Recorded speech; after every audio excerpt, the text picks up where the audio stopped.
Today, working on a 2001 BMW 325 Ci, the E46 chassis. Issue is it's got an oil pan leak. So let me show you that. Let me grab a flashlight here. Got it up on the lift. If you can see this in there. I guess you already wiped it off. It ran all the way down. But anyways, the oil pan's leaking from the seam here all the way down. Can't really tell. I ran a rag over it earlier, actually last night, so we haven't ran it since then. But this oil pan needs to come off. So what we're doing is we're going to drain the oil, which we are now. We got the filter out from the top. And then we're going to remove the oil pan. But to remove the oil pan on this, there's a subframe right here, which goes up to your engine mounts that are bolted to that. So if you look at the back side here, there's your subframe, there's your engine mount, which bolts to your subframe. So the subframe has to come down to get this oil pan out. But to get the oil pan out, obviously the subframe's got to come out. We have to support the engine. So we got this tool here. We'll install this engine support bar, and then we can go from there. So I did forget to mention that there is a little piece of stainless steel beam, I guess you could call it, that goes around here. There's two bolts up here. 2, 4, 6, 8. We just took those out with an impact, and we got that down. So now we'll go ahead and install that lift bar. Alrighty, so we got the car lowered down a little bit. We're going to remove this air scoop, the air box, the upper holes. We'll put the oil filter in later when the oil's done draining. The fan shroud and the fan, and the 2 serpentine belts down there. So we're going to go ahead and remove that now. Alrighty, so we got the air box out of the way, the radiator fan, the serpentine belts. The reason is because down here, the power steering pump, we got to remove out of the way. We're not going to disconnect the hoses. We just got to remove it out of the way, because if you look underneath, it is in the way of the oil pan to get access to a couple bolts. I believe there's 3 bolts holding this power steering pump in. We're going to go ahead and remove that and then wire it out of the way. So you can see the power steering pump there. It goes right over that oil pan. Right there. So we're going to remove the power steering pump. Not unhook the hoses, but move it and just wire it out of the way. Alright, so we got the power steering pump removed. We got the 3 bolts. We're just kind of hanging it there out of the way. Now we're going to go ahead and lower the car and install that tool to support the engine. Alright, so we got the engine support bar mounted on the fenders here on both sides.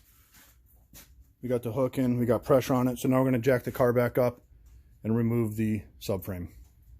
Alrighty, so now we got to remove these 2 bolts there for the passenger lower control arm, because it's attached to the subframe, and these 2 bolts for the driver's control arm. Got the lower control arms unbolted. If you look, there's 2 bosses on each one, so you don't have to do an alignment when you're done, because it lines itself up. Now we got to remove the rack and pinion there, the steering shaft that goes up through there.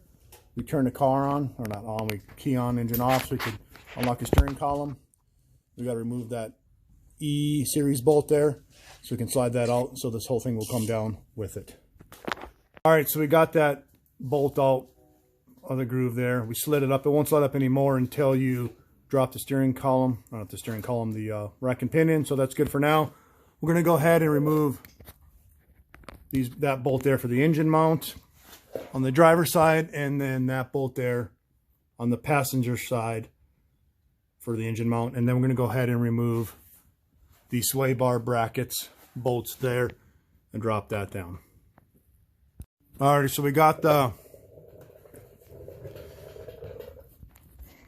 both sides, the engine mount nuts off, passenger and driver. And we got the sway bar removed out of the way.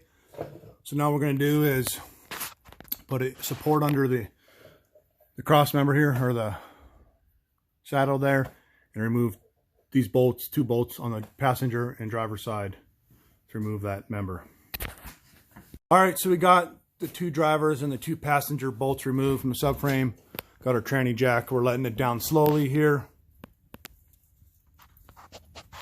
And then we're going to kind of get this out of the way in position so we can get some room for access to get to the oil pan. So now we're going to go ahead and remove this 10 mil bolt here. Power steering line there for some more movement of these lines. And if you look up there, there's some black straps up there. We're going to remove those off the line. Which, that one and that one. So we can drop this down farther so we can get easy access to the bolt on the oil pan. So now we got to get the dipstick and the CCV crate case ventilation. Can't really tell in this picture here or the screen, but there's a bolt up there. Remove that. And now what I'm going to do, this look here, this just pulls up. So I'm just going to, we'll pop the oil pan down, it'll slide right out of there. We're going to remove the oil pan next. Right, so now we're going to remove this harness here for the oil level sensor. Remove all these pan bolts all the way around, and then drop the pan down.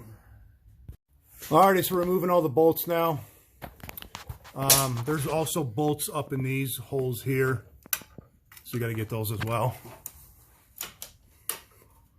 I remove all these bolts and drop the pan. So we'll get them all removed and go from there. There's also these E bolts here, female Torx bolts. One there, and one right there. So you got to remove those to get the oil pan down. Get the oil pan off, slid right out of there. So we'll inspect this since we're down here. We'll inspect the chain, the pickup tube, and all that. But we're going to let that drain a little bit more. And if you look up here, this oil pan, the reason this thing was leaking is because, I'm trying to remember where it was at here. Right there. Was it on this side? Yeah. No, that was the back. That was the dipstick, was up here.